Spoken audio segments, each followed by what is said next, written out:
Hello বন্ধুরা, সবাই কেমন আছেন? আশা করছি সবাই ভালো আছেন, ভালো থাকবেন। তো সুনিতা মান্ডির ব্লগে আজকে এই যে দেখাচ্ছি আমার উঠান উঠান মানে বাড়ির পিছনটা।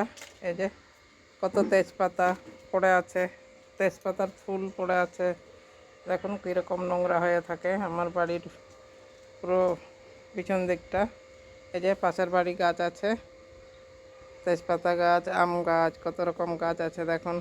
এখানে অনেক রকমের গাছ আছে, তো এগুলোই পরিষ্কার করব, সেটাই দেখা। এই যে এদিকে আমার বাড়ির পিছনটা, এই যে হাবি জাবি জিনিস রাখা আছে, ইট আছে কিছু ওইদিকে রাখা আছে। এই যে গাছ আমি টবে লাগিয়েছি, এই যে কলা গাছ। এই যে মাটি আছে আমার বস্তার মধ্যে, তো এগুলোই পরিষ্কার করব।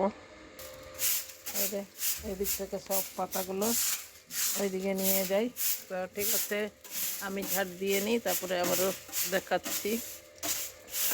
মানে প্রত্যেক দিনই ঝাড় দিতে হয়, ঝাড় না দিলে পাতাগুলো জমে থাকলে নোংরা হয়ে থাকবে। তো ওই জন্য প্রত্যেক দিনই আমি বাড়ির পিছনটা ঝাড় দিয়ে দিই। তো ঠিক আছে, কমপ্লিট করে নিয়ে দেখাচ্ছি আবার। দেখুন এতগুলো পাতা গাদা করলাম ঝাড় দিয়ে সব। তারপরে এই যে পেছনটা একদম পরিষ্কার করেছি, এরকম মানে ঝাড় দিয়ে দিয়ে সব পরিষ্কার করতে হয়েছে। তো বন্ধুরা, আপনারা অবশ্যই গাছপালা থাকলে প্রত্যেক দিনকার ময়লা প্রত্যেক দিনই পরিষ্কার করবেন পাতাগুলো। তো বন্ধুরা, আজকের জন্য এইটুকুনই।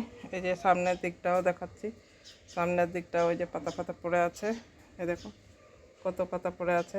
এই যে বালতিতে জল নিয়েছি, উঠানটা ধোবো। তো বন্ধুরা, আজকের জন্য এইটুকুনই। সবাই ভালো থাকুন, টাটা।